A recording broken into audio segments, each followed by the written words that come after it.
All right. So I think we are currently recording now. So, ladies and gentlemen, let's receive our own Mr. Emmanuel. So he will have 30 minutes for his teaching and will not get into Q and A for everyone to ask their questions. So let's enjoy the last section as we get into strategic communication for startups. Good morning, Mr. Emmanuel Omo. It's a pleasure to have you. Over to you, sir.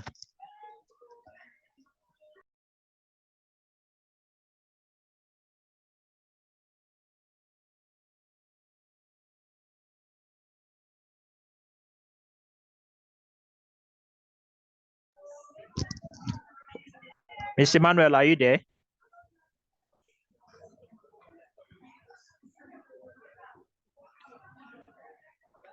Let me confirm if he's here. Okay, I think he's currently not on the call. He was here. Okay, he's not currently on the call. So let's get to reach out to him. So he will join the call as we commence the section.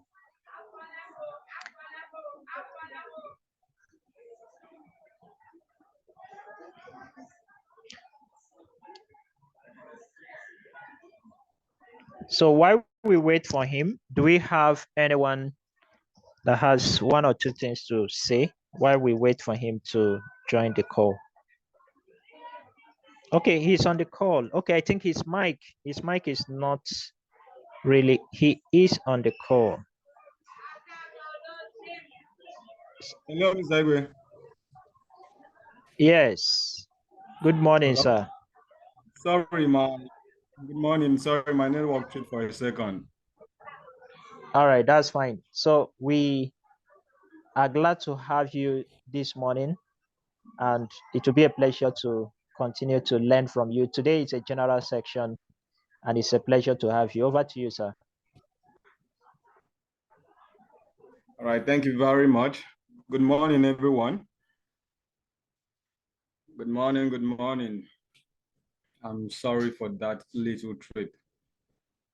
All right, so as you all heard, I have 30 minutes for this presentation, and I really pray I should be able to do that and get it all figured out. All right, I'm going to be sharing my screen, so we can just start right away.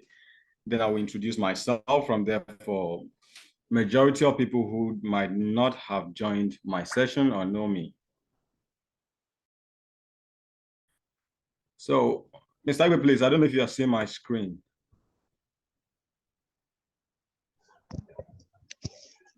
It's still coming up. Yes, we can see us. Hello, Linda. Now.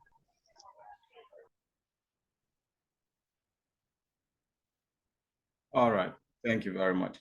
So, today we're talking about startup communication. You guys have learned so much during the course of this training, and a lot of all what you've learned falls back to you being able to put it or package it into a line of communication and share with your audience, with stakeholders, and also with your teammates. So during the course of this training, I'll try to cover developing and implementing effective strategies for your startup, and also reaching and engaging with your target audience, investors, and stakeholders. Then finally, we'll talk branding and storytelling. For those of you who have joined my session, you will know that I cannot end this session without talking about branding. So that is how it's going to be. And because of time, we'll just move ahead. The question is, who am I? Well, I'm going to keep this short. My name is Emmanuel. I'm a young man that was born into a family where there was nobody that was a graduate as of the time he was born in that family. So it was more like a generational thing. But I didn't allow that to stop me. At age 18, I left home in order to go and try to pursue life myself. Ended up doing a lot of skills, a lot of jobs in order to put myself through school. Slept in the class for like a year during my first year because I didn't have where to live. Then eventually graduated, got a job, but I've always had this desire of owning a business because my mom, who was the only parent that was taking care of us, was a trader and she was always in business. So I practically grew up in a business environment and I had to appreciate that and embrace that. So that was what led me to getting into my business space, starting Chimney Global, that is a marketing and branding agency, helping businesses stay visible using practicable marketing strategy to make sure your visibility is seen and you can sell out in a very short period of time using certain strategy that we have designed in my team. So that is a short brief about me, because this is not about me. I would like us to move forward. So the question is, why is effective communication important to startup? But before we jump into that, the question is, what is startup communication in the first place? What is startup communication? And please, guys, the thing about my presentation is that I always allow my slide to be very skeletal, because by doing this, it enables people to pay attention during the whole process in order to grab everything I'm going to say, to attach it to the skeletal part of the slide and make sense of it. So I don't like putting a whole lot of junk details into my slide. So pardon me if you see my slide quite scanty. So talking about what is a startup communication, let's get that out of the way. All right. This is a process of you being able to effectively convey messages, your ideas, or information within your startup environment. It includes you using, sharing your strategies, your channels, and your techniques that you use to communicate with various stakeholders, including your team members, your investors, or customers and partners. So this is simply what startup communication means: the channel, the process through which you share your ideas with everybody that will come in contact with you and your business. The pattern, the ways, the process that you do that is what we call a startup communication. Then, which will bring us to the next question: why is it important? Why is it important to know actually how to communicate? The first point is that if you communicate properly, it helps in building relationship. Because as a startup, you will rely heavily on building strong relationship with various stakeholders, including your team members, investors, customers, and partners. Having a very good communication strategy with this group of persons will help you to share your ideas and people being able to buy into that idea because you have built a relationship with them. Secondly, it helps attract investors. Nobody wants to do business with someone who cannot actually explain what he is doing. All right. So startup often need an external funding to fuel their growth, as you have learned throughout this training. You need external funding to scale. Now, if you are unable to communicate your goals, your objectives, your metrics, your marketing, all of that to your potential investors, then they won't be able to buy into your idea and give you money. So learning how to put all your business ideas together, then communicating it in a way that will entice an investors is a very, very important part of your training as an entrepreneur. Thirdly, it has to do with engaging with customers. Engaging with customers. When you know how to communicate properly, understanding and effectively communicating with your target audience is very important, especially as a startup. You are just starting up. Being able to communicate your value proposition to your customers is crucial to your growth. So this helps you to engage your customers because you know how to communicate to them in a way that makes them see the value in what you have to offer. Then we have differentiating from competitors. When you know your business, when you know what you're doing, you are capable of presenting your value in a way that totally stands out from what your competitors are doing. It won't make any sense for you to come out and say the same line that your competitors have been using for years and have gotten thousands of customers already from your environment. But being able to communicate your value from a different perspective, a unique perspective, is going to help you differentiate yourself. And if you are able to differentiate yourself, this will go a long way in helping you establish as a brand, which leads us to the next point, creating a strong brand. If you have to create a strong brand, communication will play a central role in developing a strong brand identity. Startups like yours need to clearly communicate their purpose, their values, and their stories, and make it to resonate with their target audience. So being able to communicate, my friend, is very, very necessary.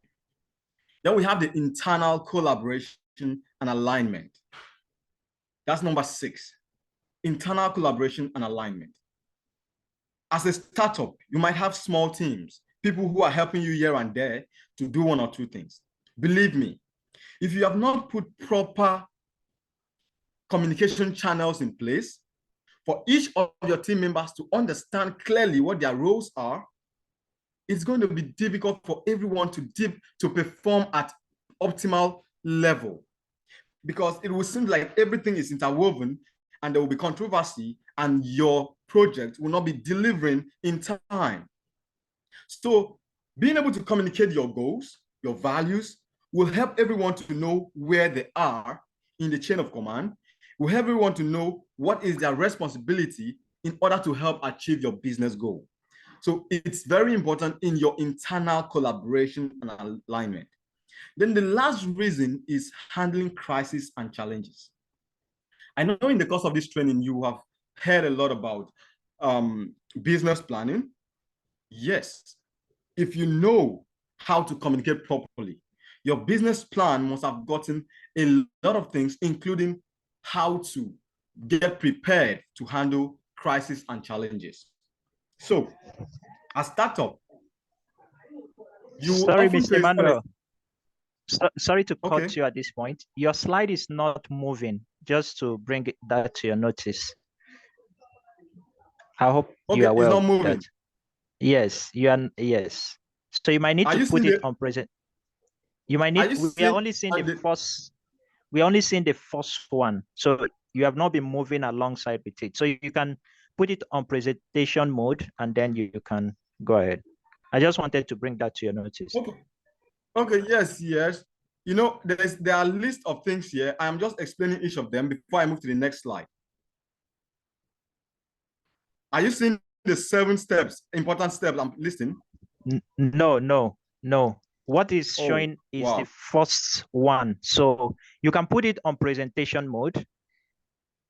Then you can now swipe. It is on presentation mode. Has it changed now? No, we can see the first one. Wow. And then we can see the slides by the side. So check on, click that icon that is beside 70%. You can see down. He might need to end the slide. I think it's the window he shared using Zoom. He didn't share his entire screen, I guess. Okay. He selected the wrong window. Let me see if I can fix that right away. Okay, let me stop it first, then restart the screen. I'm really sorry about that. No, that's fine. It's fine. Let's see if we can bring this on presentation mode.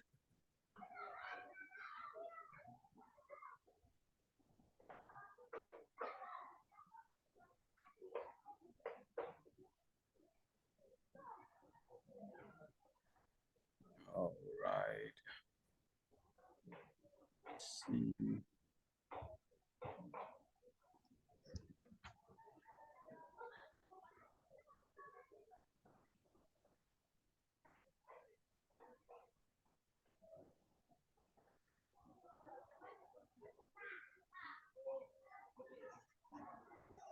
Okay, right now, are you seeing my screen? Yes, this is perfect. You can go ahead. We got Okay, everything you said. Okay. Thank you so much. Okay. It's changing now, right? Yes. Yes. Okay, sorry, I got that.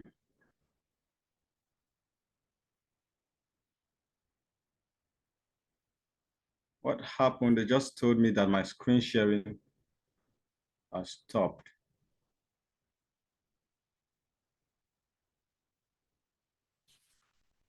Ah.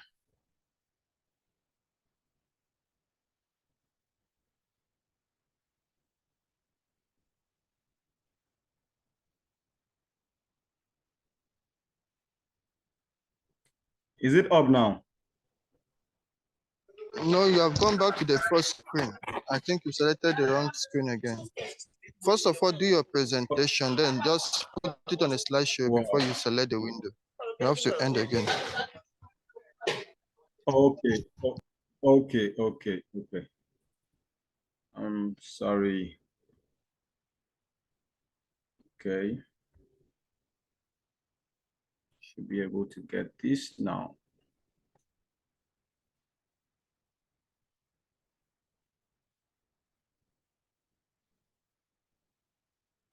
Okay. That's perfect now. Please just move one slide up, then we confirm that. Okay. Yes, that's cool. All right. We are there now. All right. Thank you very much. Sorry about that. So I was trying to round up the handling crisis and challenges. That as startup, few sessions ago in my private session with my mentees, I mentioned this part that as an entrepreneur, there are certain challenges you would definitely expect. So having it before time in your mind is going to help you be able to prepare ahead to handle them. So as startup, you will face unexpected challenges and setbacks. So being able to effectively communicate this, your preparation process is going to also help you to defend it, especially when you are talking to investors or potential people who are ready to give you funding, because they want to know if you understand your risk crisis, the possibility that you will suffer risk and how you intend to manage it. So being able to communicate that will also be a very good one for you. We move to the next slide. Now the question comes to be, how do you develop this strategy of communicating properly? How do we develop this strategy? So, sorry, I'm coming. The first thing is defining your objectives. You should clearly understand your objective. What do you want to achieve through your communication efforts? For example, if you are communicating to your audience, are you trying to create your brand awareness to increase it? Are you trying to attract investors? Are you trying to engage with your customers? Or are you just trying to position yourself as a thought leader in that particular industry? So you, at every point, you need to understand exactly what is the objective of any communication you are having concerning your business.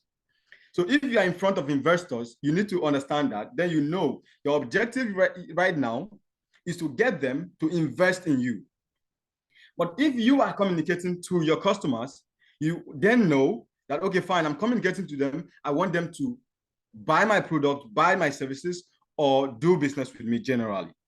So understanding your objective is very important. Secondly, being able to identify your target audience. This identifying and understanding your target audience, who are those people that are your real customers, or who are those people that are the investors that are capable to invest in you, or stakeholders that can help your business grow. Who are these people? You need to clearly identify these individuals. If you are targeting investors, who are there? If you are targeting customers, who are there? Where can I find them? Where do they congregate? Put this together. You must be able to identify them. It's important because if you are not able to identify them, you will be talking to everybody. And as I will always say, anybody who tries to sell to everybody will end up selling to nobody. It's very important. Then thirdly, you need to craft your key messages. Develop a key messages that will align with your startup mission, vision, and unique selling proposition. Have a message that when it comes up, people can easily associate it with you as a person. People can easily associate it with you as a brand. So your messaging should be very clear and be able to portray you and really picture yourself or your brand as what you want it to look like in front of people, in front of investors or customers. Then we come to choosing a communication channels. Please, this year is very important. The fact that we have so many social media handles or channels doesn't mean you have to use all of them, because most often it depends on what your business is all about.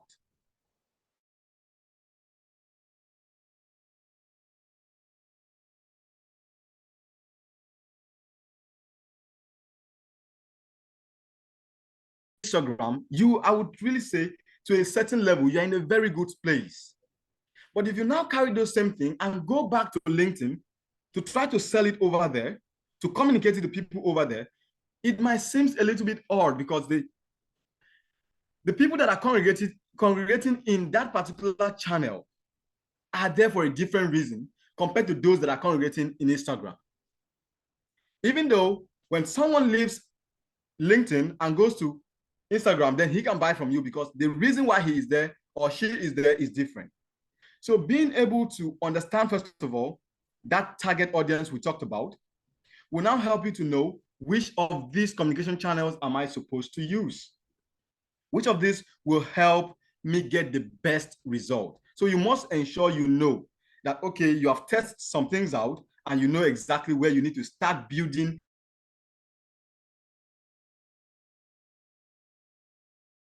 a solid audience base. It doesn't literally mean that you should just stick to one channel, but that channel that will be your primary home base should be obvious.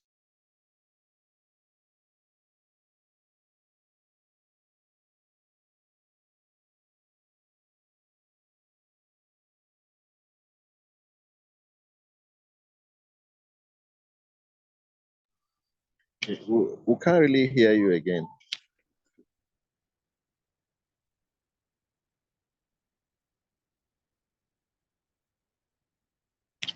Hello.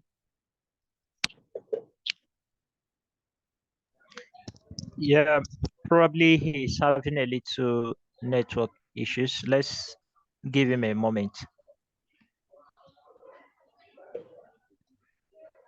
Okay, I think he's out of the call. So probably he'll join back and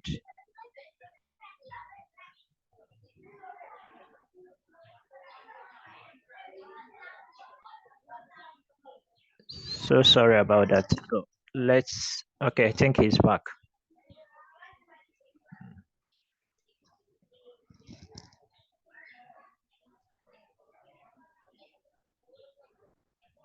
Hello, Mr. Igwe. Yes, we can hear you. Please go ahead. Go ahead. Sorry, missed you guys for a sec there. So we're talking, I don't know, did you people hear me up to the point of developing content strategy? Yeah. Yes, we did. Okay, thank you. So what we're saying is you need to be able to have a strategy, a plan in place, that these are the content I'll be posting to my audience, and this is the result I want to be getting from them. Why is this important? It's because you are trying to build a brand. So it's not like whenever you see any funny meme on TikTok, you just download the video or the whatever it is, then post it in your channel because you feel you liked it. When you are building a brand, you need to be intentional about it. So you need to be intentional about the content you are posting and ensure that every content you are posting out or giving out to your audience convey a reasonable message that leads back to positioning your business in a good place in their mind. That's for that. Then we move to creating a brand framework. You need to have a framework for your brand. Establish a branding framework that will include your startup visual identity, the tone of voice, and the style guidelines.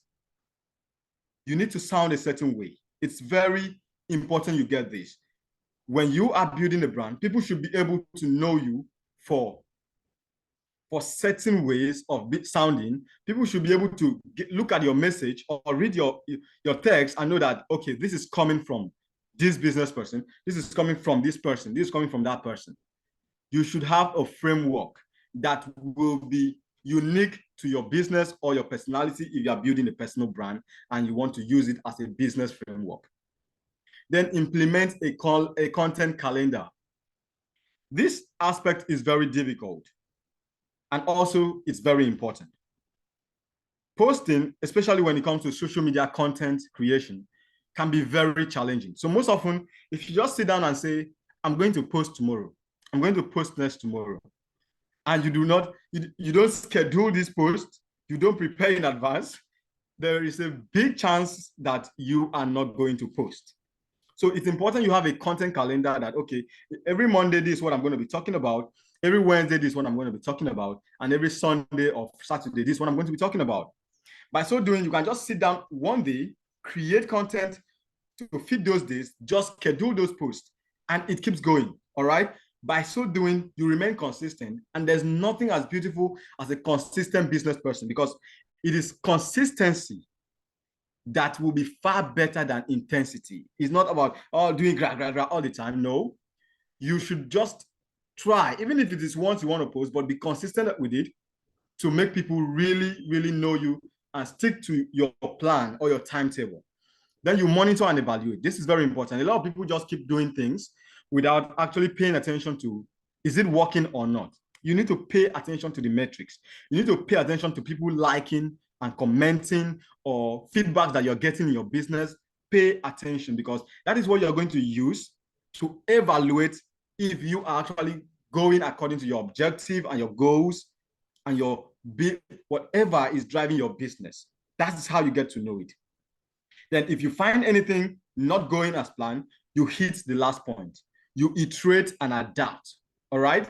You go back to the drawing board and you look at it again, then you decide to say, okay, this is what I'm going to do. So having said that, we move to the next point.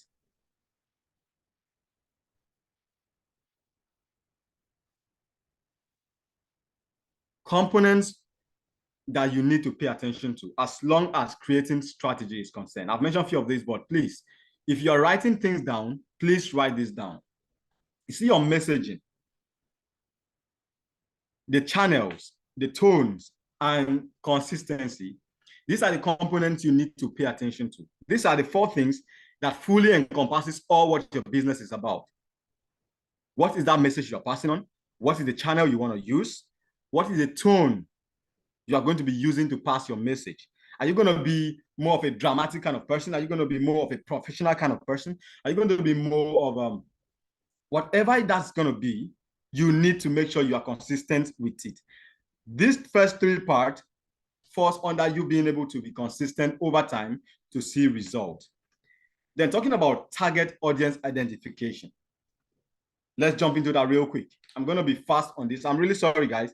My time is fast, man. I'm just trying to cover as much as I can. All right. Now, the first way for you to be able to identify who your target audience actually are is through surveys and questionnaires. Most of my mentees who are on the live will remember this. We've talked about this several times, being able to know people who really need your services, your product. You can use surveys and questionnaires to do this. I won't go into details. Then you can also use interviews and focus group, social media listening. Now, let me talk a bit on this, social media listening.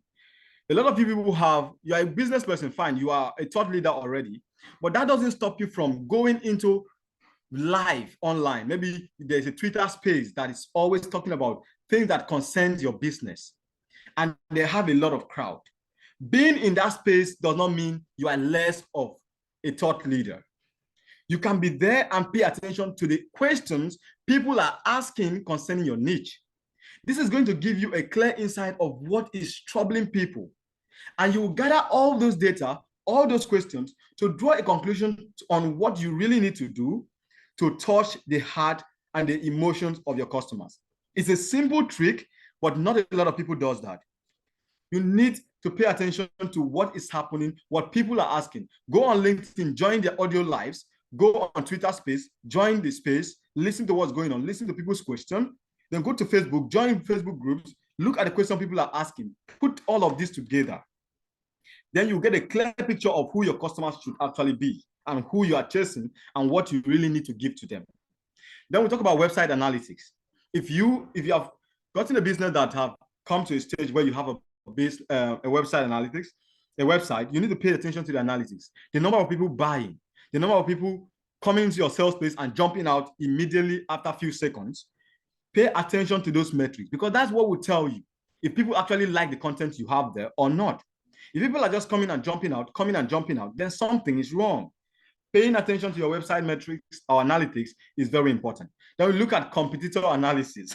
Someone will say, how do I get to analyze my competitions?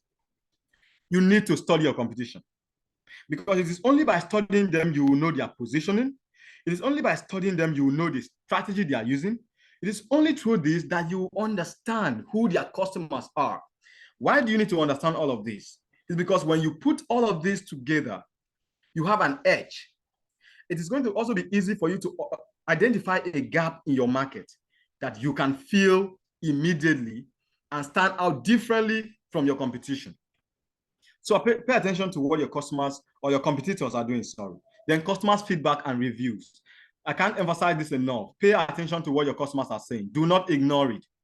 If 2-3 tell you that thing you rendered to me, the services, I didn't like this, I didn't like that, please, if you don't want your sales to drop, your clients' sales to drop, pay attention to feedback and reviews and try to implement on it.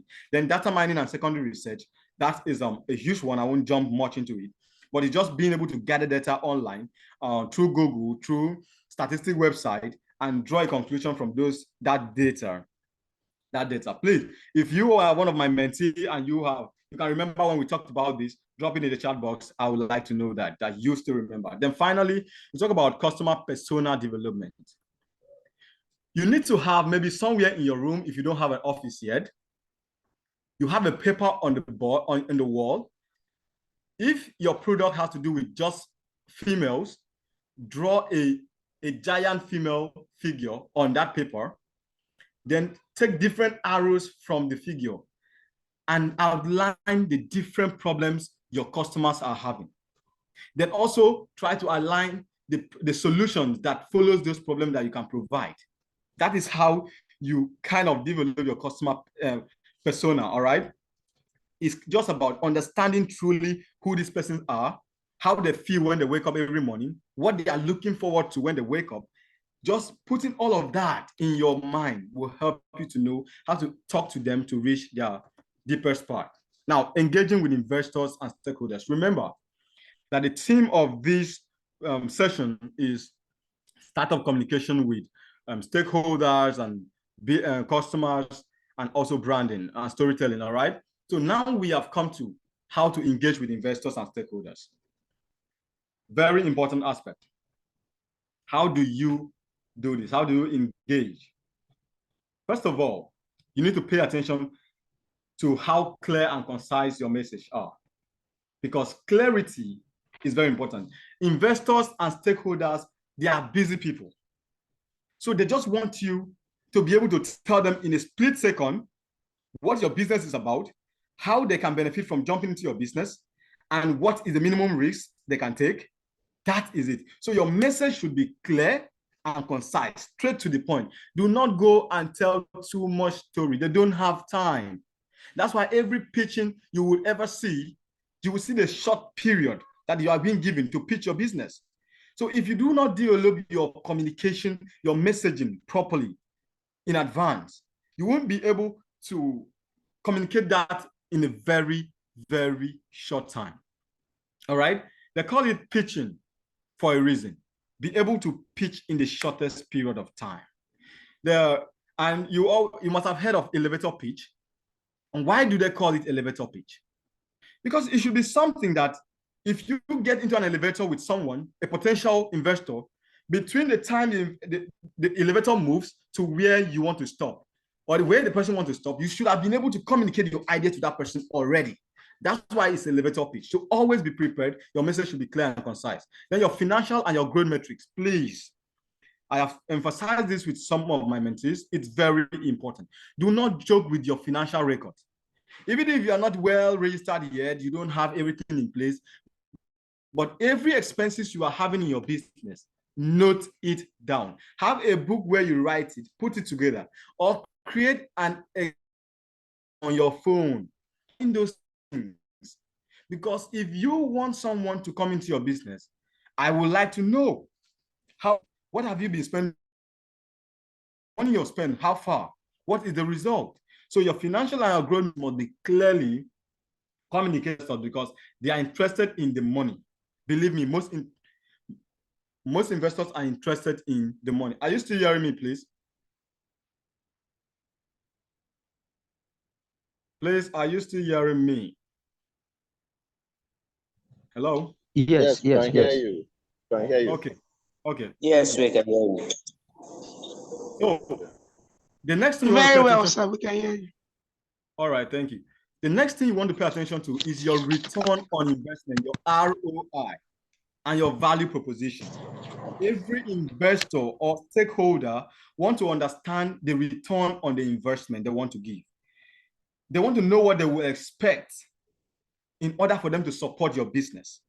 So your value proposition should be very sweet and very clear to them that if you join, this is the percentage you get, and this is how much we're going to be making. Please, that should be clearly put in place. If you have followed this program seriously from the beginning, all of these must have been properly checked out for you. All those boxes have been checked and you are ready. I would say congratulations on that aspect. Then we'll talk about the long-term vision. No investor is ready to give you money for investment, and the next thing you tell him that you are tired of Nigeria, that you want to jackpot, it's time for you to move outside the country. No, that's not why I gave you money. So you need to be able to communicate to your investors or stakeholders that this thing is something my life depends on, all right? This business, I have it in my vein. I want it to grow. I want it to expand in the next 10, 20 years to this level. They will be like, okay, fine. You have a long-term vision for the business. That should be clearly spelled because I don't want to invest and you carry my money and decide to go on a vacation in somewhere, I don't know. All right, guys. So the next thing is your risk assessment and mitigation. Every business have a risk. So as an investor, they want to know if you truly understand the risk involved in your business. Now, if you do, they also want to know if you have mitigation in place to take care of this risk if it comes up, or if you already have steps in place to even reduce the risk for them to make it more enjoyable and attractive. It is very important you pay attention to these aspects. It is very important. Then we'll talk about the regular updates and reporting. Yes, here is where relationships are built. If you have investors or stakeholders in your business, please do not collect their money and go AY because you are damaging the relationship. You need to be able to communicate regularly to them. This is what we are doing in the business so far. This is how far we have gone. This is the growth process. If there's a challenge, please be transparent enough to tell them, okay, we have this challenge. This is what we are doing to take care of this. Please, regular updates and reporting to your stakeholders is a very good way of communicating with them. And it also helps to build relationship, which falls back to the last point, relationship building. So make sure you are in a good position with your investors or stakeholders. Make sure you are carrying them along. Make sure they know exactly where they need to come in, and do not fail to ask for their advice. Of course, they are part of the business. Do not fail to ask for their advice on what you need to do next, because most of these investors have business experiences and they have money to invest. So you are most of the time you are getting their money and their experience. So do not neglect that part. All right, we jump to the next part.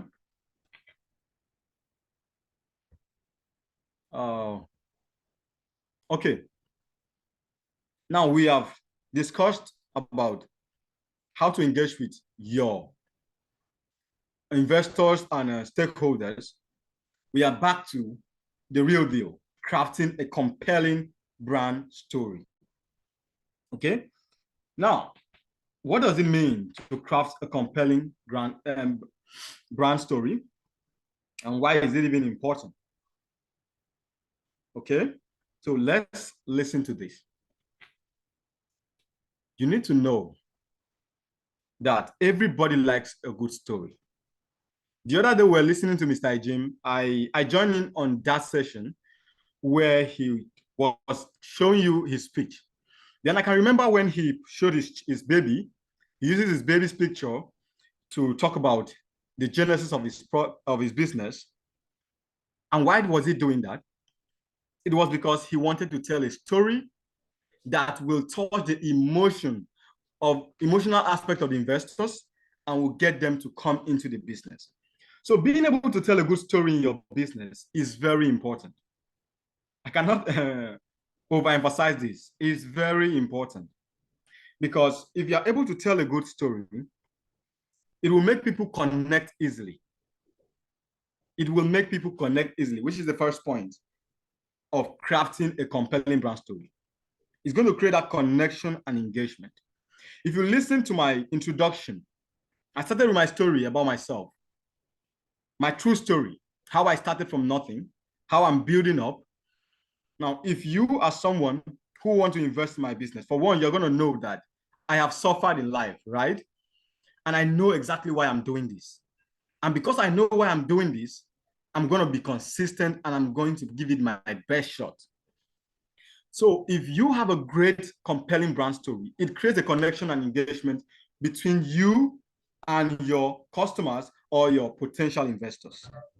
They can relate easily to stories. Every human being likes a good story. That's why when you see a storyline where maybe a movie where it starts with a tragic outcome, you are curious to know if this person will ever make it big in life. You are curious to know if this person will ever get out of this kind of position he or she is in that stage, at that stage in his life. So you come to see that we all like stories, especially good stories. It comes really close to our heart and it makes us relate to people easily. Then it goes to differentiation. When you tell a story, your story will likely not be the same with my story. My story will likely not be the same with another person's story. So using a story to create your brand kind of differentiates you from your competition, from other businesses. Believe it or not, in the Western world, most people build their brand around common things like what they like. Are they pet lovers? Do they like dogs? As common thing as telling a story that you like dogs and this and that can make so many people patronize you because they are dog lovers. So they relate with you. They feel the energy in your story. So it totally keeps you different, position you differently from someone else doing the same thing. And anyone who truly relates with you would like to do business with you because you are sharing the same bond. Then crafting a good story also builds trust and credibility. When people know your story, it's more like people feel like they know your secret, all right? And everyone wants to know your secret. And when they know your secret, they feel they can hold you accountable. So when you are telling a good story and people feel they know you, they say, they have it in the palms of their hands. So it is easy for them to now say they want to do business with you because it seems like you have told them all your life story, right? So you guys are more like pal now, you're friends. So come on, let's do business. So please do not play with crafting a good story for your brand. Look deeper. What is the reason you started that business? What have your life been through? Build that into a good story and you will sell faster. Then we talk about memorable brand recall. When you have a story, people easily recall your story than whatever you're selling. When you tell a story to me and why you're starting a business, it is easy. It's just like the person that have McDonald's. If you have heard about the story of McDonald's, you would easily relate to how he ended up owning McDonald's. And you will always remember, whenever you see his logo, what comes to your mind is going to be what made him start the business. So it is easy for you to recall people's story than what their life actually is, like the true thing. So having a good brand story is going to last in the memory of your customers or investors. It's very important. Then brand identity and values. If you have a good story that kind of sew into your values and what you are and why you are the way you are shouting, you like shouting when you're doing your videos, you like giving energy out, and you're telling your people that you grew up in a gingered environment, you grew up in Lagos. So having a Lagos life, you don't need to slack, you don't need to do this. It's a story. Now you're telling them why you are the way you are. And most people will appreciate you because they feel you are authentic. You are being you, so they relate with you. Then we talk about engaging investors, stakeholders, and all of that. If you have listened to a lot of pitch deck, if you have listened to a lot of pitching like the Titans or the Lions Den, if you've been watching those shows, you will realize that almost every business person who goes on that show try to lead with a story. They are not doing that because it's not working. They are doing that because it works. If you have like 5 sharks in the room and your story can resonate with 3 and they buy into your business, it's fine. If it is 1, it's great. So a lot of people goes with story because it easily engaged your stakeholders or your investors. Then we talk about the last part, the viral and shareable content. Let's take an example of what just recently happened, the Hilda Basi virality, all right? Hilda Basi went viral because she started something and the story of what she's doing spread, and everyone in the globe wanted to know what she was doing. That's the power of a story. Whether you like it or not, she was telling the story that I have grown with my mother over the years doing this thing, and now I want to use this thing to change this way this thing is being done, to improve or set a new standard in this industry. And that story, a lot of brands came in, resonated with her, did a lot of collaboration with her, and she went viral. So when you use your story, it is easy for people to share it. It is easy for people to relate, share it, and the next thing you are viral. So telling a good story for your brand is important. So what are the elements you need to look at in order to build a compelling brand story?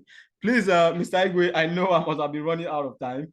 If I'm totally out of time, just let me know to wrap up. I'm really sorry about this. The slide was a bit long. One or two persons can acknowledge. So do we want him to proceed? Go ahead, sir. Continue. One more person. Yes, go ahead. Go ahead. All right. The year have it. All right. Thank you guys. Thank you guys. Sorry, it's a bit lengthy. I'll just wrap up real quick. So, what are the elements that will make up a good brand story? If you really are interested in building a brand story that will resonate and touch the emotional point of your customers, your investors, your stakeholders, these are the elements you need to pay attention to. Your purpose. Why did you start what you are doing right now? What is the reason you woke up and you decided to start baking? What is the reason you woke up and you decided to start making shoes? What is the reason you woke up and you started to do exporting and importing? Find that why. The purpose of that business is important.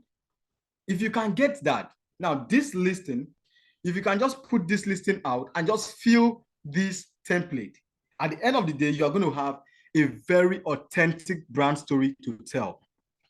So pay attention to why you are doing what you're doing right now. It is important you pay attention to it. Why are you doing it? Is it that I've been disappointed from getting disappointed? I've been getting disappointment from people who make cakes for a long time, and a lot of my family members have suffered because of that. In their events, they end up getting disappointment because these people don't meet up, and I decided to start cake making business. I just wanted to change the norm of fast delivery and ensure that I'm consistent in what I'm doing. Is that why you started what you're doing? It's your story. If it is that you don't like the quality of shoes you've been buying, you just want to set a standard in the industry, and that's why you started building shoes. It's your story. It's your why. then your values comes into play.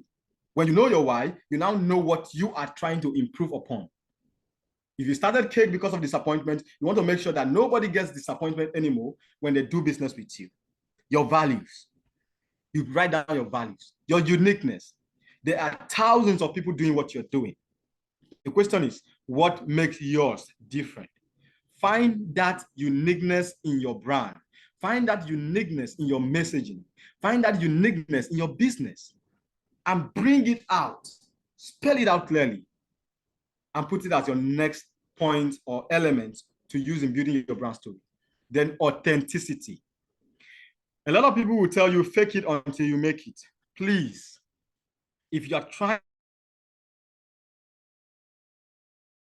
to build a business that will scale up and live in the longest period of time, do not try that formula. Do not fake it until you make it. Try to build on your personality. Try to be yourself. Be transparent. Let people see the weakness in you. Please, there's this thing a lot of people put out there and makes a lot of people stand on their toes all the time. You always want to show out to the world that you are perfect. Nobody's life is perfect. So don't try to make yours perfect. Just try to be you. Bring that authenticity in your content. Bring it into your brand, your messaging. It's going to help people relate with you. Because it's just like you are posting content every day. Every time you're posting a win. Every time you're posting how you have moved from grass to grace. What about the suffering? What about the struggle? People will appreciate it more when they hear your struggle, because a lot of people will be mostly on the struggling part for them to patronize your business, right? So when you share that I've been here and I've moved from here to this place and it wasn't easy, people tend to see the authenticity in that. Instead of you always posting a win, my business have been serving customers for 2,000 years and we have 100% what will I call it? Delivery. We don't have any problem. We are 100% perfect in everything. Customers feedback 100%, everything 100%. People would begin to feel like, you are overdoing it. So your authenticity is important. Do not push yourself too hard to try to be perfect, because no business is. Try to show the human part of you in your business. Let people see that you are a human being running this business. You have challenges, you have fears. This will really resonate with whoever you are trying to communicate your message to. Then we have the emotional appeal. Your messaging. In all of these steps we have mentioned before, when you are sewing it into your branding, into your business, into your story, make sure you do not forget that human beings are emotional beings. Human beings are emotional beings. When you are telling your message, it should appeal to the emotion of the person listening to you. The person should either be feeling, hey, yeah, sorry, or the person should either be feeling, wow, I would like to be like him. The person should either feel one of these things about your business, or the person should be like, wow, I can't wait to experience these services that you are telling me about. Your messaging should touch the emotions of your listeners. Then we'll talk about the narrative arc. What is the narrative arc? How do you walk around that? A compelling brand story most often follows a certain pattern. All right?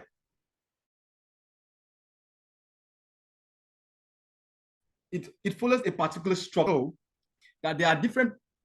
All right, my network is a bit shaky here. Now let me see. Please, are you guys still hearing me? Yes, we can hear you. We can hear you, Yes, we sir. can hear you, but it's a bit shaky. Yes, sir. All right, sorry about that. Sorry about that. It's coming up back. So, as I was saying, every story have a pattern. Now, if you are aware of copywriting, you will know that there are different formulas, because copywriting is mostly telling a story and getting people to buy into the story. We have the AIDA formula, we have the PASS formula. Now you can use any of these to build your story. The AIDA formula is attention. You draw people's attention, then you intensify on what you want to talk about, or you build their interest, that the I. Then the D, I can't really remember. Then we have the A, the awareness. But the formula I always use is the PATH formula, the problem, agitation, and the solution. Now you need to tell a story using one of these formats. You need to tell, there are different formats, you can check out for them, and anyone that fits you, but ensure that your story have a structure. It shouldn't be just from left to right and to the middle. No, it should have a structure. It's that you want to start twitching the pain of your customers first, or your investors. Is it money they are looking for? You want to massage their financial ego before you now come into the benefit of them buying into your business. Then you now go down to telling them how they can do that. So the PATH formula is the problem. You talk about the problem your customers are facing, or the problem you have faced in your life. Then you agitate that problem. You make them see that you really suffered, that you nearly gave up 100 times, but you didn't. Then because you didn't give up, this was the result, the solution. You became a multimillionaire. You build a business that can solve this problem. Then you present the solution. When you do this, people are able to follow your story, relate with the story, then have that emotional attachment to your story. The moment you get this framework figure out, the rest is just done. You are good to go. All right. So the narrative arc, make sure your story is following a particular pattern that is resonating with whoever your listeners are. Then finally, you need to be consistent. Please, let me lay this out there. If you are building a story, build a story that you can maintain over time. That's why it is good to be authentic, like we mentioned in number 4 elements, all right? Because if you are not authentic, it's going to be easy for you to deviate from your story in another platform. Maybe you tell a different story on LinkedIn and you are trying to tell a story somewhere else in another platform. Maybe you are on a live and you're trying to tell your story and something is different. If someone who have listened to you on LinkedIn now listen to you on Facebook and the story doesn't rhyme, what is that telling the person? You are not legit. You are not real. Why are you lying to your audience? It can be a very big problem to your brand, your personality, your business image. Please make sure that your story is consistent. Please, let's move on so that we can wrap this up. Let me quickly talk about this brand before we close up. We have Paystack. I just brought this up because I wanted to just talk about few. I might not talk on all of them, but let's pay attention to Paystack, all right? These are brands that have built stories around their business. A few months ago, I was listening to one of the founders of Paystack in a program, a conference, and the story behind their business is unique, all right? These people all build something, and they all build story around their product. So Paystack is a Nigerian fintech startup, in case you don't know. It's a Nigerian fintech startup that actually provides online payment solutions. Their brand story revolves around empowering businesses and individuals to easily accept payment online with a focus on promoting financial inclusion and driving economic growth in Nigeria. Now, that is the story Paystack is telling us. Paystack tells us that because they see the difficulty Nigerians are passing through and how them personally, they suffered in doing international payment. So that was the reason they brought Paystack, to solve the problem of the common Nigerian man in transacting with in the international world. So by so doing, we are kind of relating like, wow, you people really had us in mind. Oh, nice one. I appreciate what you're doing. You get the points now. So they tell a story that kind of put us in the center of it all, making us feel important, because story will always sell. Andela is another Nigerian tech company that connects African software developers with global companies. One of the founders was still also in that event. And they clearly said, in fact, one of the founders said that when he started in Nigeria, he was totally clueless of how to move his skills, his developing skills outside the world. But he was fortunate enough that Microsoft Word of Facebook gave him an opportunity, which is now Meta, and he used it. He exploited that opportunity. And when he realized that, wow, there are so many developers out there who need services like mine, or who have this skill but are unable to sell it in the international market, then how can we solve that problem? Then they came together and they built Andela. So Andela now serves as a middleman, helping Nigerians who have these skills, tech skills, to connect with businesses outside the world, outside this country or this continent, who need that skill. They connect these two together. What a service. Now, when you look at that story, it all boils down to the fact that they were doing it because of you and I. So you tend to resonate.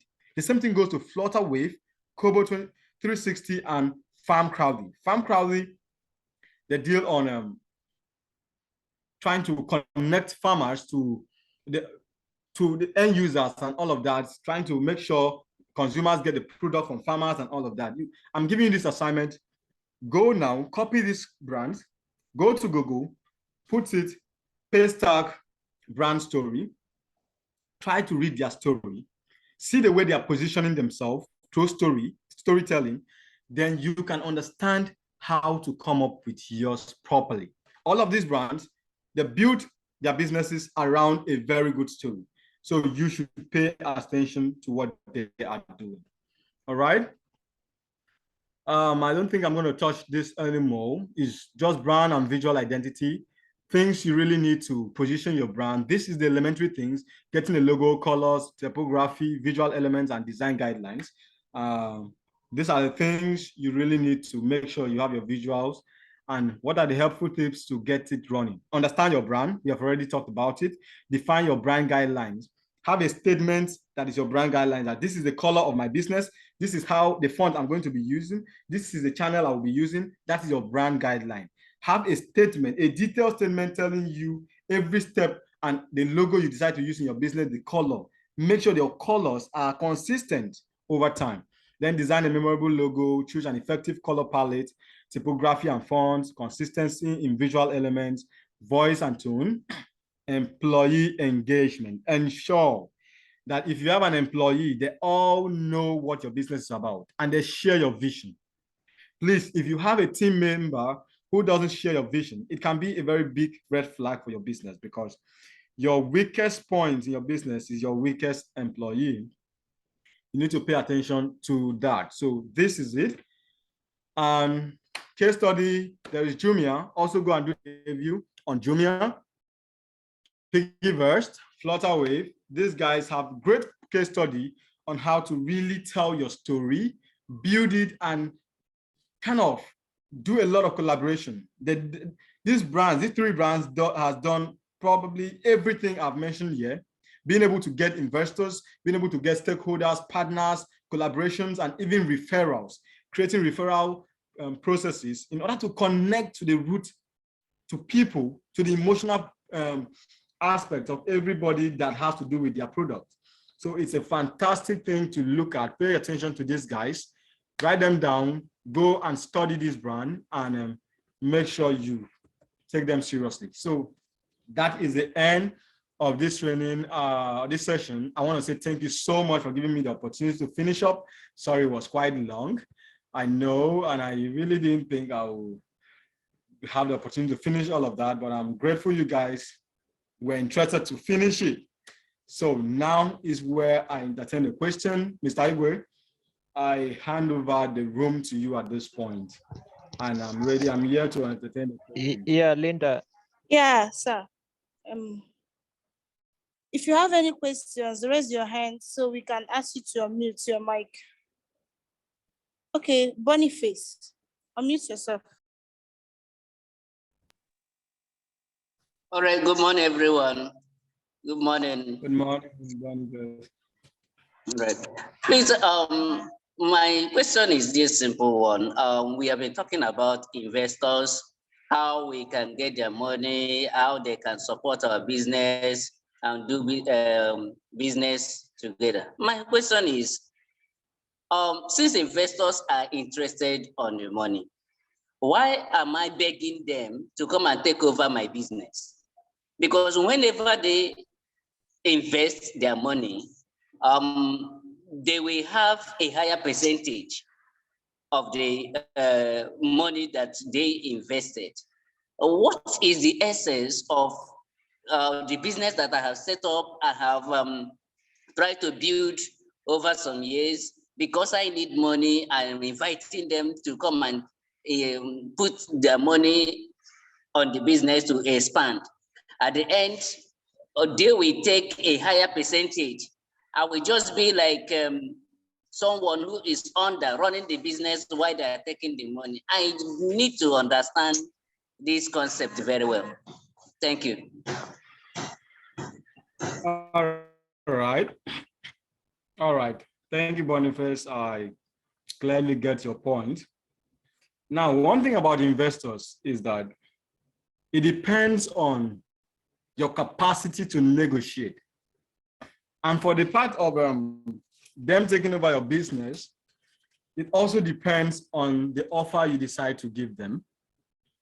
Now, let me break down one after the other, starting from the offer you decide to give them. Now, when you are going out to pitch your business to any investor, you should have already positioned yourself and see how much you are ready to risk out, to give out of your business to another person's ownership, all right? Then you must have gotten a percentage of what you need them to give you and the part of the business you're going to be sharing to them. You must also calculate how much this will bring to you as the business owner. And if you look at all of these metrics and they don't add up, then it might not be a good investment or a good step to move into. But if they add up, depending on where you are, if you're not coming from a place of scarcity or desperate wants, if you're not coming from a place of being desperate, you now look at these things clearly with a clear eye and say, okay, fine, do I need this? Or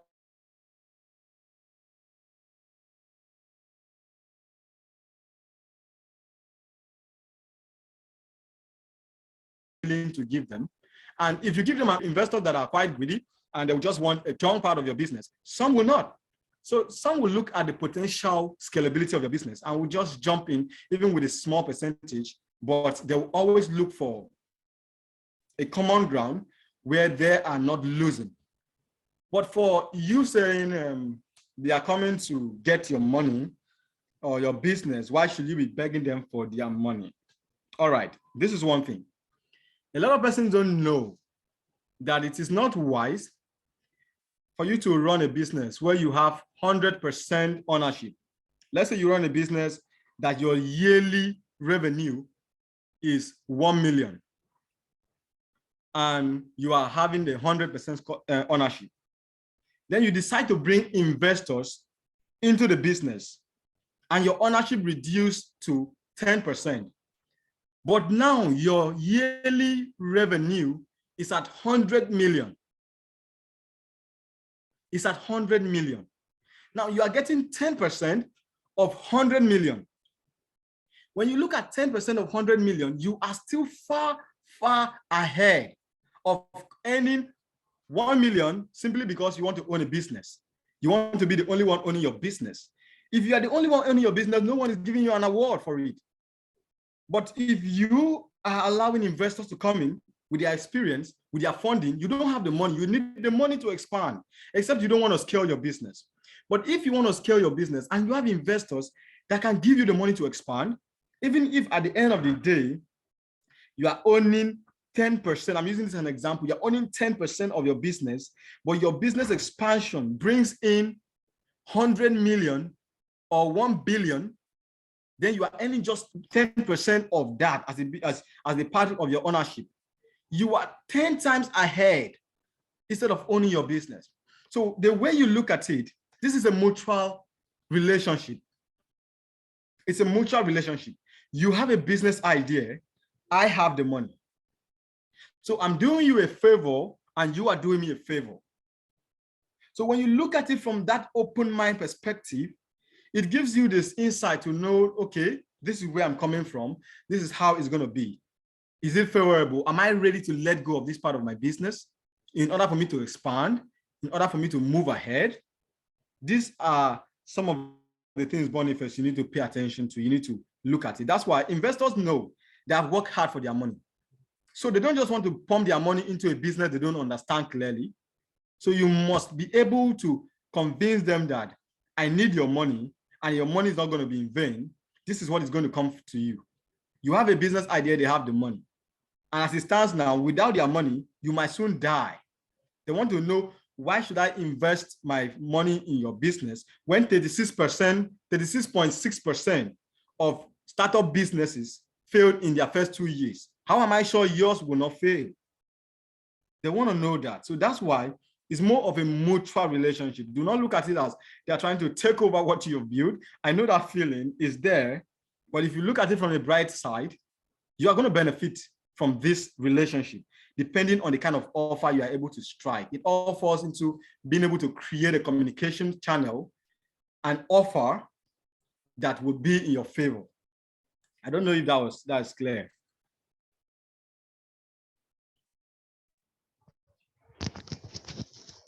Absolutely, absolutely. Okay, it's clear. All right. I'm not sure if he can actually unmute. Mr. Boniface. Another thing that I don't think he's on the call too. Okay, I think he's not on the call. But let me say this on a general note, and I think he should have been on this call to also hear this. Mr. Emmanuel has clearly explained that investment is a mutual relationship. It's a partnership. As simple as that. Now, what I wanted to explain to Mr. Boniface, in case he returns, is that have you ever seen or do you know any impactful company out there today in the world that is transforming, touching the lives of people, growing, expanding to countries that don't have an investor financing that business? Can you mention any one of them? The answer is none. So the question remains, what is the purpose for what you are doing? Just like Mr. Emmanuel said, if you are looking at saving the lives of children who are dying as a result of malaria, and you have created a solution that is going to reduce the 80,000 young people who die out of malaria, you are inspired, you are motivated to change those lives. And because you know currently you are touching and reaching the lives of only 200 children, and there are left with about 70,000 other children that you need to touch their lives, there is no way you can touch the lives of those children.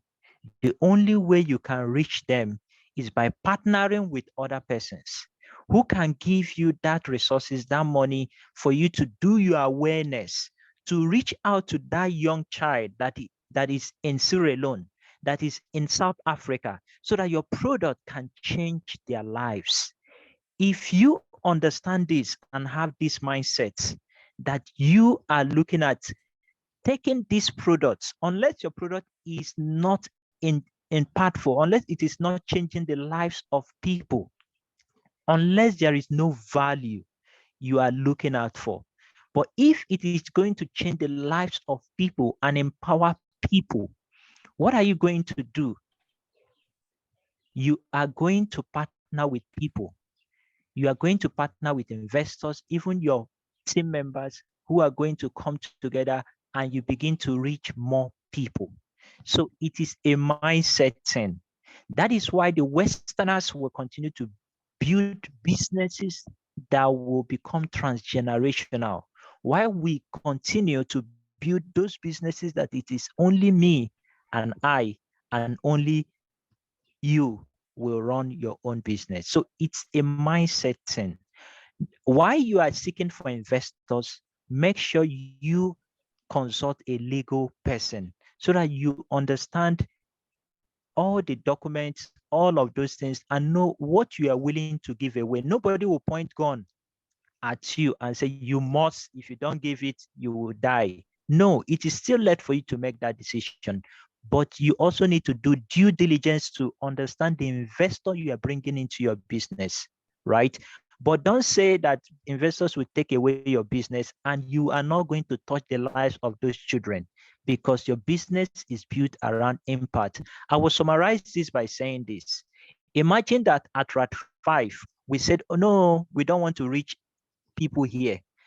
Our legacy is the impact we are going to make in the lives of as many entrepreneurs as possible.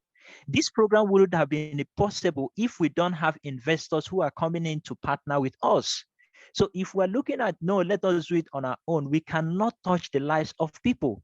Why do we start what we are doing? Why we started what we are doing is because as entrepreneurs, we have faced a whole lot of issues, and we know that these issues are common to every entrepreneurs. We said we are going to see how we can reach and impact the lives of other entrepreneurs. We cannot do it on our own. We have to seek for people who can help us reach everyone on this call and thousands of other people we are reaching across the globe, right? That cannot happen without an investor or without investment and partnerships. It is a mindset, and I just want to correct that impression. Thank you very much.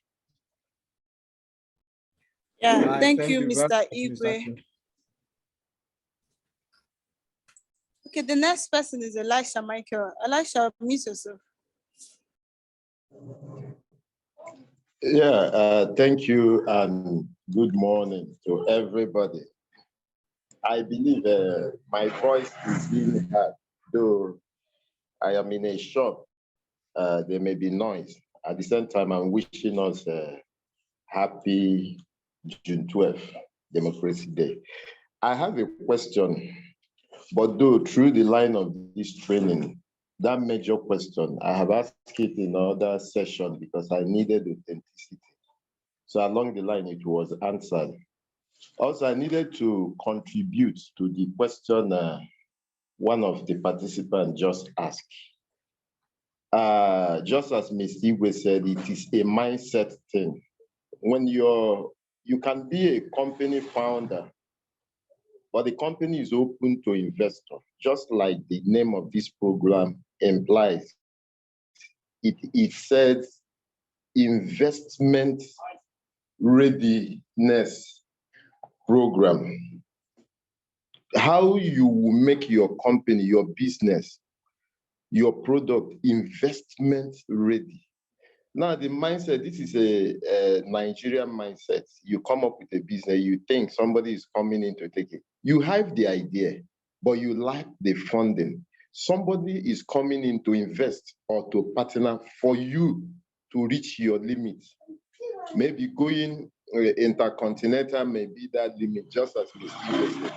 So until we start this mindset that somebody is coming in to take a business, mind you, you have to be a separate legal entity. Your business has to be a separate legal entity. You're just there as a founder. Even your business, you are not supposed to own your business. So that is my little contribution towards that regard. Now, when I started the car wash production, before starting, I went into market research. I find out that the most other competitor, let me be specific, there is a one I'm looking toward, a competitor I'm studying. It is called L. So other people are only copying the packaging, the way they design the labeling of that LB. Some call their own GV, some GW. They would even use the same font in designing those names. Then I come to conclusion that people are only copying the one they feel that is selling more. Now, one of my policies is I grab into that term differentiation. I wanted to build a kind of value that whoever buys this will always want it. But I know it will be difficult to pass the message to the target market. I decide, even if it is going to take me 1 year to do marketing, I don't care. But I have the mindset that this should be authentic product. I can only have my customer coming back because they have used it. So most shops I go to will always tell me, you for do for this package. They don't care what is inside. But I told them, I don't want to do, because they say customer don't even care. They have the mindset of that original product. What you just need to do, give them whatever you give them, what they are looking at the packaging. Now, it is difficult to convey my message to the customer, telling them it is good. I know what I'm going through, but I have this passion that one day they will accept my market. Now, I needed to ask Mr. Manuel, when you go to the market, they keep telling you this is what they want, their comments and this thing. Will you change to what the market wants? But when he talks about the element of a compelling brand story, he now talks about authenticity. I now say, okay, this also has answered my question. I want to maintain that quality. I want to be different in the market. I want to have more time to scale through into the market. And with this, if there is any encouragement he will give me in that regard, because I no longer want to copy the best competitor in the market. I want to maintain my brand. If there is any advice he will give me to continue, I am open to such. Thank you so much.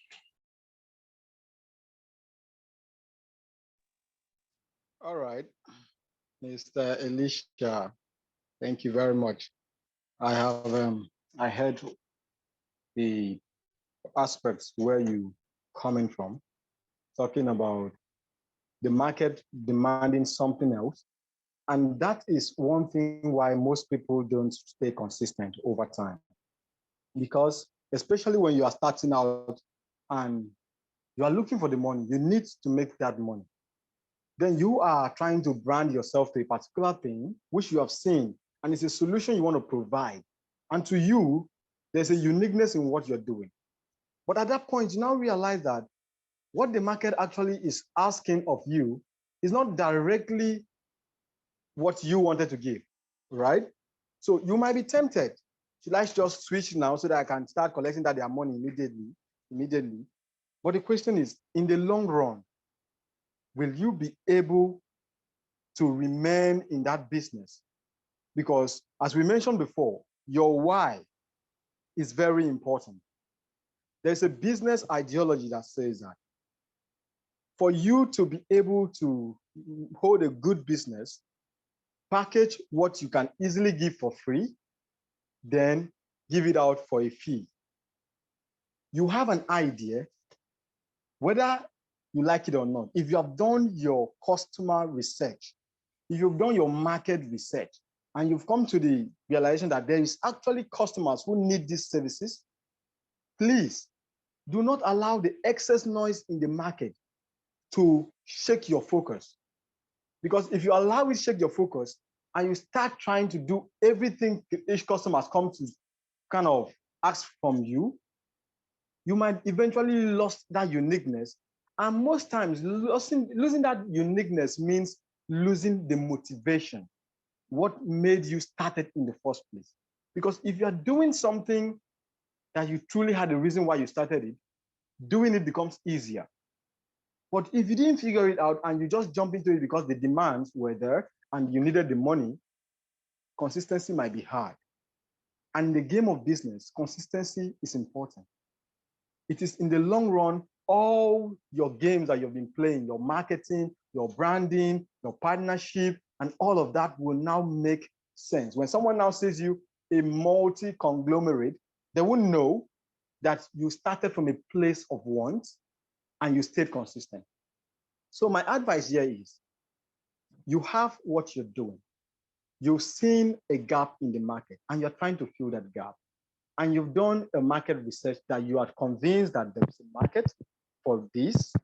Now, the audience might not have known you so much to veer into that particular angle where you are right now. but the only thing that can make them veer in is your consistency. Now, when you are consistent doing the same thing, the more you do it, the more people tend to pay attention. What is he doing? He has always been here. What is he doing? What is the service he's giving out? Let me find out. But if you last 1 year and you're off, people will not even come to that realization yet, but you've already quit. So you need to give it time.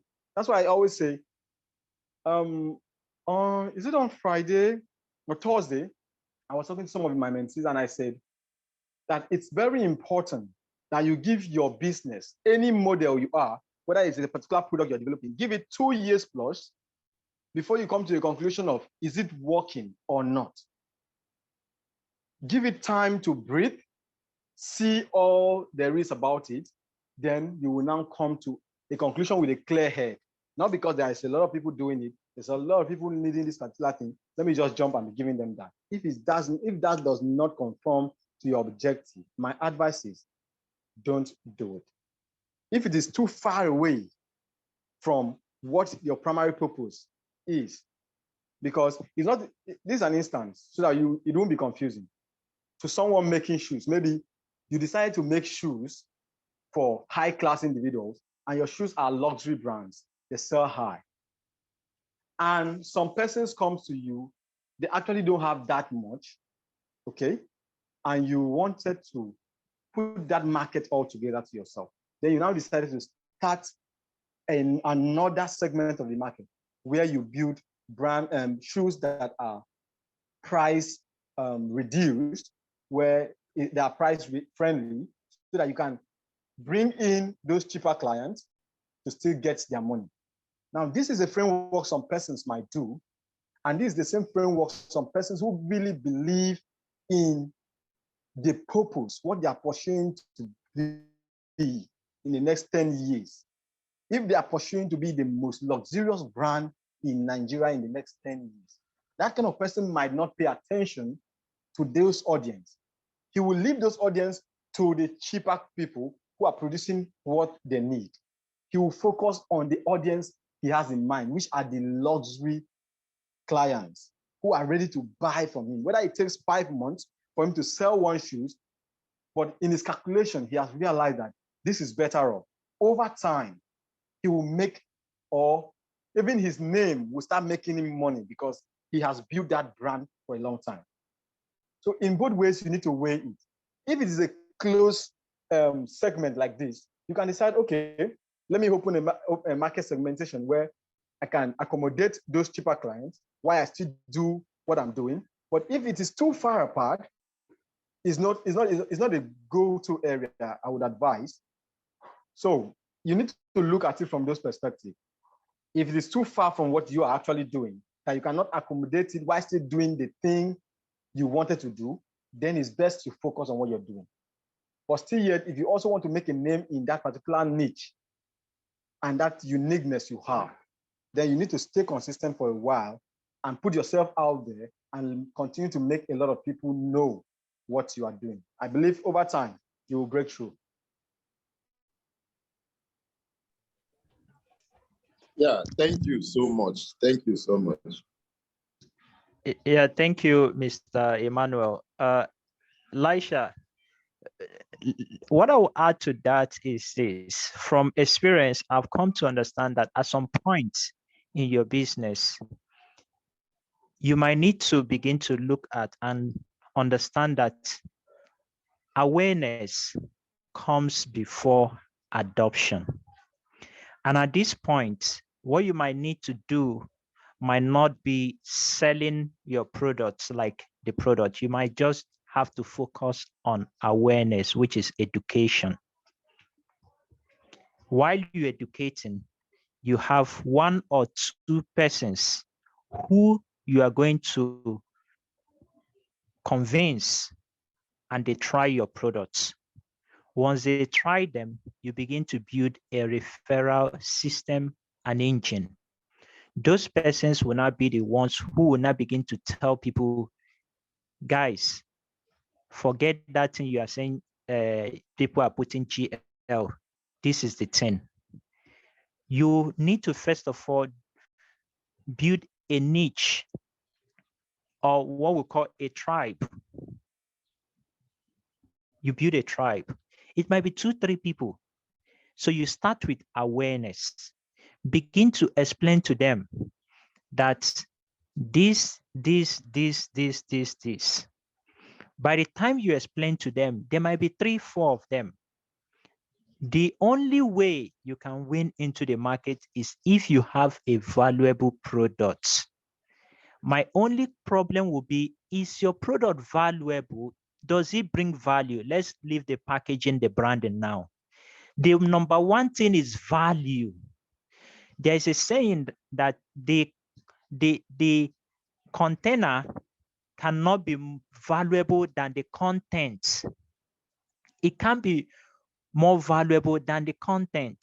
So while you are also paying attention to the container, the number one thing is the content, which is the value.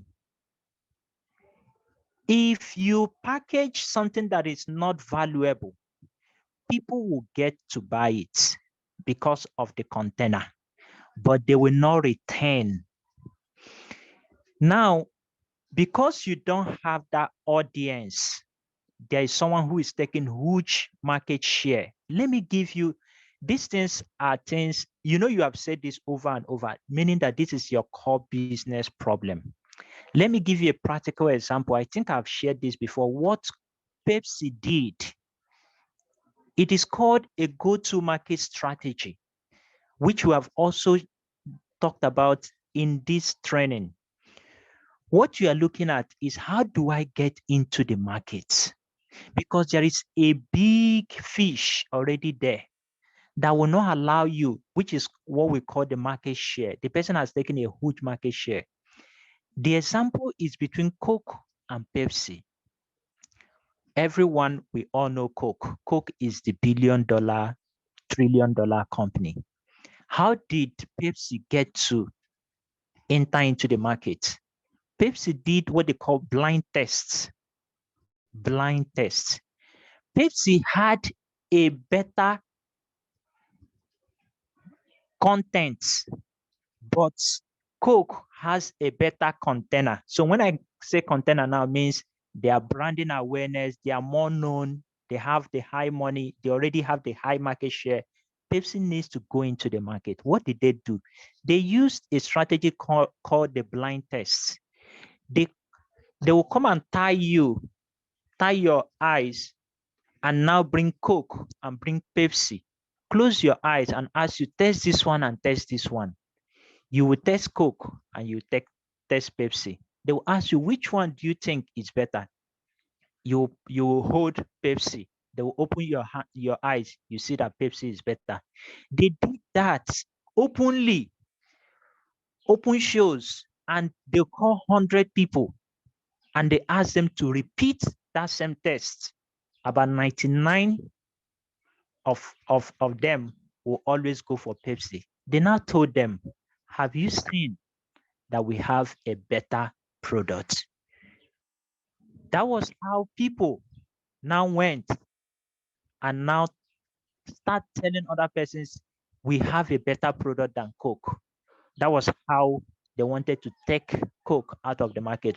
But let me not tell you more about about that story. That was the fight between Coke and Pepsi. What Coke started doing was that Coke started restricting Pepsi to selling into certain market, which is other fight that they did. But I'm trying to share with you this so that you see also practical things you can do. Understanding, first of all, if you don't have the value there, the content, it becomes difficult for you to even win in that market. But if you do, go and do your education, go and do your awareness, then build your tribe. Your tribe will now begin to tell people if truly your product is valuable. Thank you.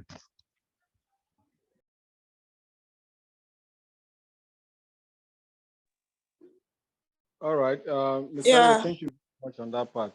Sorry, can I just add something? Yes, you can. Okay, because Mr. Igwe just made some very, very important point there. Please, Alicia, you need to pay attention to that. Thank you, Mr. Concerning, Igwe, for that. concerning the value you are giving, because most often we focus on the branding so much that we think that if we brand a lot, we are going to sell. Yes, you are going to sell, but you're going to sell to one customer and they never come back, like you said. So the value is very important. And how do you get to continue building on this is educating. I want to give an example of Piggyverse and Flutterwave and Seller.co that I've talked about earlier. These guys, they host conferences. Why do they do that? They do that because they want to educate people about why they should use their platforms. Like Piggyverse will host conferences teaching people about why they should inculcate the saving culture. Why? Because their business is actually about saving. So most times you need to lead with delivering that value through educating your audience, first of all. Because the more you educate them, when they have accepted the education and they want to apply, who else would they go to? They will go to the lecturer who educated them and ask him or her, where do I apply this knowledge? And you'll be like, I actually have an opportunity for you to apply this knowledge, which is this and this that I offer. So it's more like you setting them up and setting yourself up for success. You teach them, you position yourself to receive it, the result of what you're teaching them. So educating is very important. No matter the business line, especially in this time and age, people value people who give them value. People value people who give them value.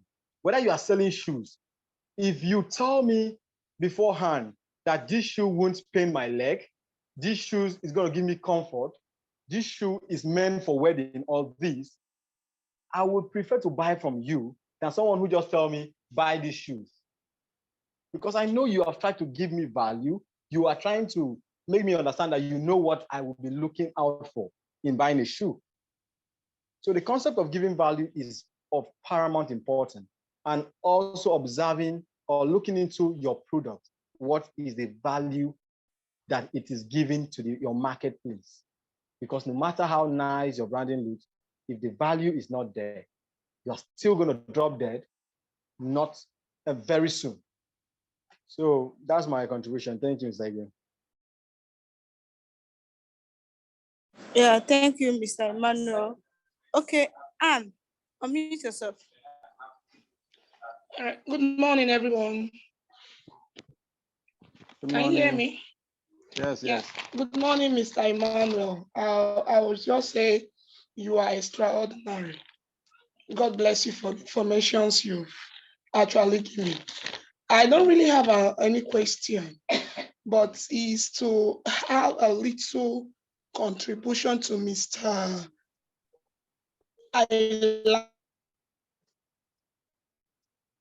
Elisha in the Cool Milky Enterprise.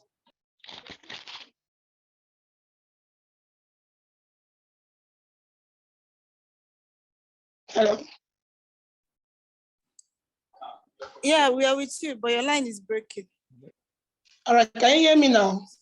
Yes, we can hear you. So the contribution I just want to, because he actually, Mr. Elisha pointed out some challenges which is facing his brand as liquid soap producer. I don't know if he can actually listen. Can you hear me? Oh, Jesus. Hello, can you hear me? Yes, go ahead. It was clear. All right. Okay. There is one product. Dettol is a company. Pureit is another company. There is one thing Pureit did. It's not as if their own the insecticide is more effective than Dettol.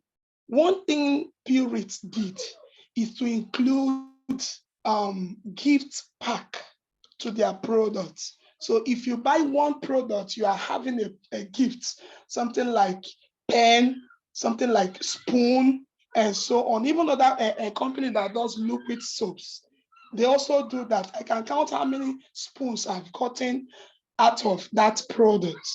I'm not buying their product because they are the best, though their qualities are very good. So what I'm just trying to look at, though it's capital intensive, if you can have the money, go and look for gift pack.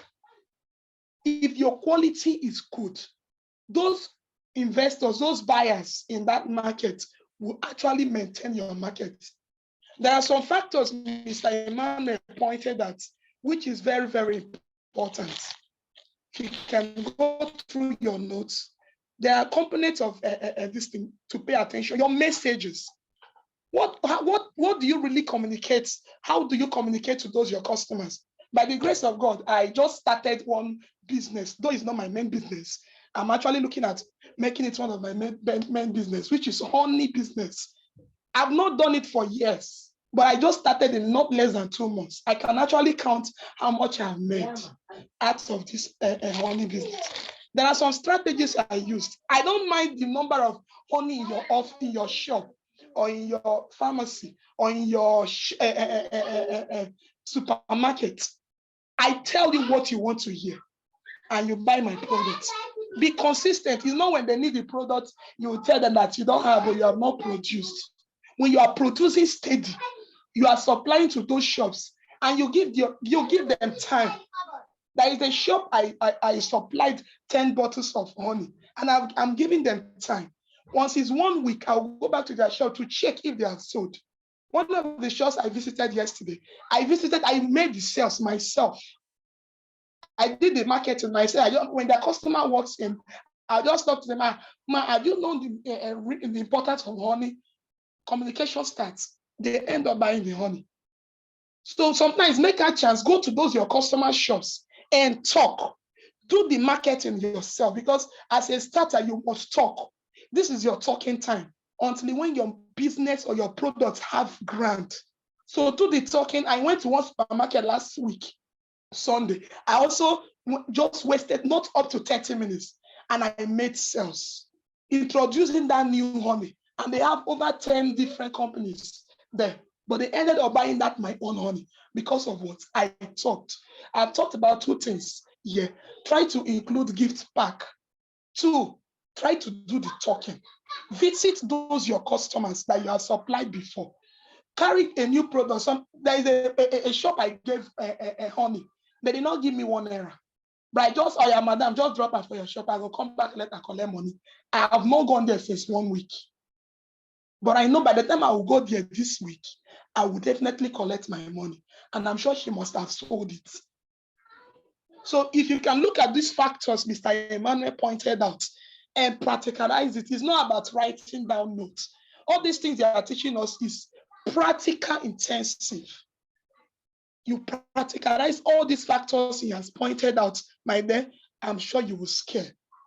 Thank you very much, and God bless you. Yeah, thank you very much, Anne. We truly appreciate your contribution. Okay, the next person is Peters. Favor, unmute yourself. Good morning, everyone. Good morning, Mr. Emmanuel. Good morning, Mr. Igwe. Is anyone hearing me? Yes, I'm hearing you guys. Okay. Firstly, I want to say thank you, because this training session has been so helpful, and I've been learning so much, and I've been actually putting in practice all that I've been learning, and it's actually working like little by little, and I'm really trying, and I'm really understanding what is really meant to be. Favor, can you shift a bit? Favor, can you shift a bit from where you are? It's very noisy. Okay. People, can this be reduced? Yeah? I'm sure Favor is in Aba, where they have all this everyday church service. Because I can reduce to the things more.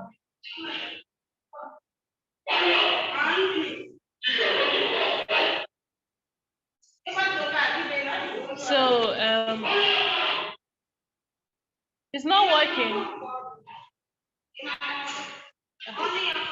Let me have to go outside though. Yeah, that's fine. Just shift a bit.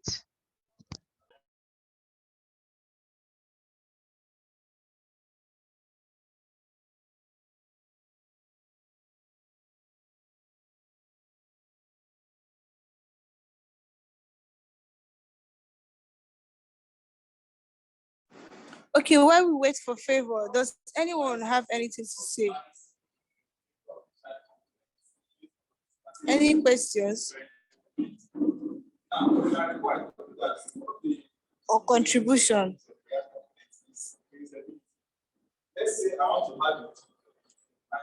Uchechi, we've not heard from you today. Okay, and you still want to say something? Yes, the question is to ratify Mr. Igwe. I don't know. I want to find out if by the grace of God, one gets to the final point or the final grand finale where you'll be giving some grants. Will the money be remitted monthly or yearly? You know, as investors, you are also expected to give feedback or pay back. I don't know how the plan is. Will the money be paid back? It's a free money. It's a free money. The right answer is a free money. Okay, you are not paying it back. So I hope that's clear.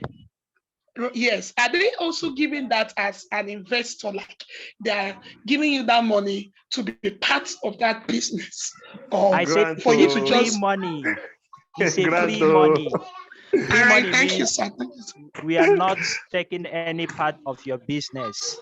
It's a free money. But what we are doing is to provide access to investors.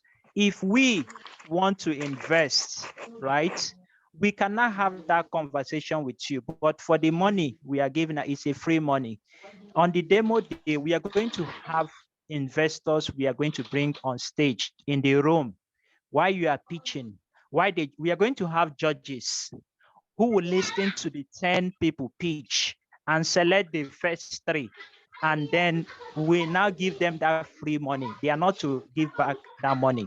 The only thing we are going to do is just to follow up on them for accountability, so that we also know that they are running a business. That's why we say we don't want someone who will come and pitch and tell good story, and you give the person money and the person is not selling any honey. Do you understand? So we want to give real people that money, and it's free.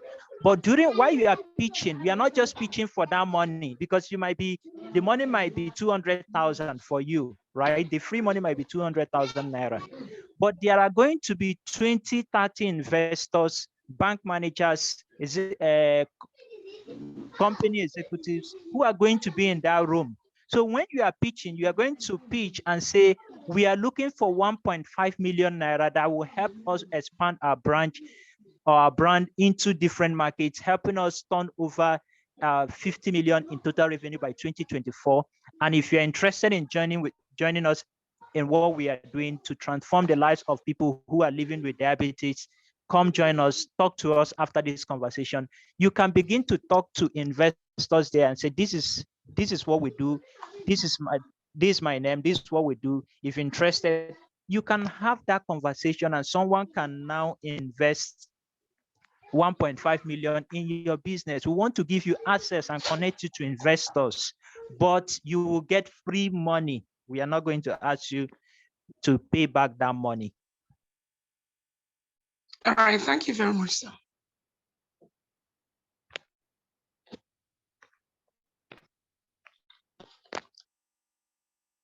Yeah, I don't if is Favor back. I don't think Favor is back. Does anyone have any other questions? So we can round up.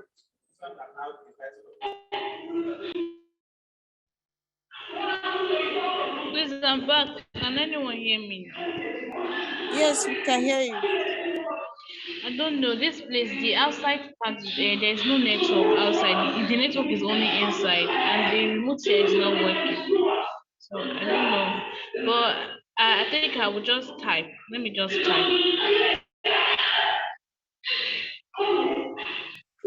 Yeah, it was now. Yeah, but I don't know if it was. Odinaka, do you want to? Sorry, hello? Odinaka, it's like you want to add something.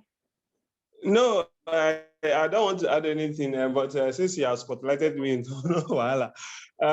So anyway, for me, just a comment. I thank and also to appreciate La 5 Tech Hub for this program. Now, I was discussing with some people, and we're like, why is it every time now and then they're calling it come and do program, come and do training, do preparation training and all that.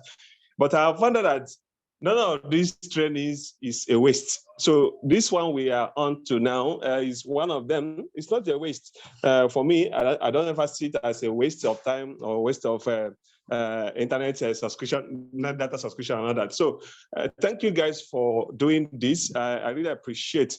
I'm somehow excited inside. In fact, since yesterday, I got a review of my introduction, my business introduction or business introduction I made on this platform. So and now from a mentor, I now got a review. In fact, he practically updated my my business review I sent.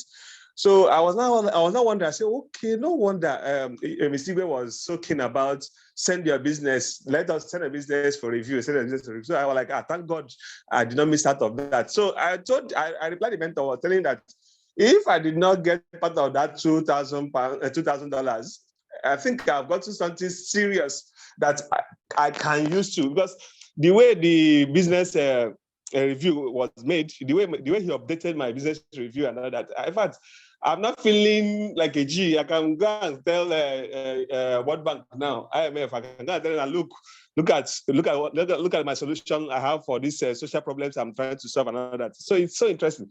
Thank you very much for all of this. That's what I could say for now. Thank you. Yeah, thank you, Odinaka. We are happy that you're getting value. Okay, if there are no other questions, I think someone should volunteer to appreciate our mentor, our facilitator, not mentor today. Someone should volunteer to thank our facilitator for today. Okay, Anne, unmute yourself. All right, thank you very much for the opportunity to appreciate our wonderful Mr. Emmanuel Imo. In fact, I've already fallen in love with him. God is using you. You have really said a lot of things. Though most of us are graduates, but there are things that you've taught here that we never saw throughout our 4 years, 5 years in school. You know, I just pray God takes you places and announce you for a greater testimony. I personally can never take any lecture that I've gotten from Rad 5 as a P generally for granted, because I've actually added value to my own ideas. Someone that has so many, when I mean so many business ideas, I can sit down and make my hair by myself. To tell you the extent I've gone in building up myself. I can bake any kind of cake, which is my main business.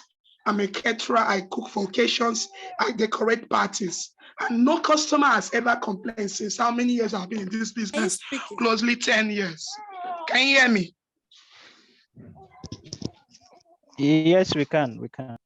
For this close to 10 years, I've been in baking, in catering. There are some ideas I've actually gotten so far that I never had. Or will I say I had it, but I've never implemented it. You know, I've not implemented it, but with the ideas I've gotten today and all this while, I've actually added value to my values. I say, may God bless you all in Jesus' name. Thank you very much. Amen. Amen. God bless you, Mr. Emmanuel. Amen. Thank you very much, everyone. Thank you. I am honored to actually be in your midst. It's a big honor for me. And it has been a wonderful experience, I must say. And sharing all this time with you guys, it's amazing. Thank you very much for having me. Thank you, Mr. Igwe, for having me in the program. And Rad 5 Tech Hub is an amazing opportunity for entrepreneurs. I truly appreciate the initiative, and I know God will continue to help this program to move forward. Thank you, everyone. Yeah, thank you, sir. We have Odnakachi, so we can round up. All right. Odnakachi, Yes, unmute yourself. Yes, sorry for speaking again. I don't know when should we expect the financial model? Because I know why I actually want.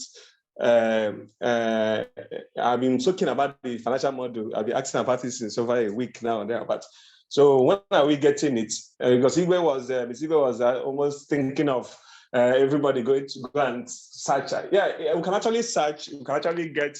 I know that most of us on the platform here can actually search and get a financial model. Some of us also have. It's possible to have one or two they have used before now. So for uniformity, I don't know. I would have said let's have a template from R5 Tech Hub. I know why I want it. I'm actually requesting for a template from them because it will go a long way to getting people to do the right thing. Yeah, so thank you very much. That's my question. So when are we getting the financial model template as promised? Okay. Since you really need it and we really need it now, okay, so let us work quickly on that and then share it across. Okay, so let's say you get it on the WhatsApp group any moment from today. Is that fine? That's fine. Then Thank you very much. if you have any question or any challenge while using it, go back to the video that was made for it. Okay, so go to the video that was made for it. You will get answers to that. All right, thanks. So thank you very much.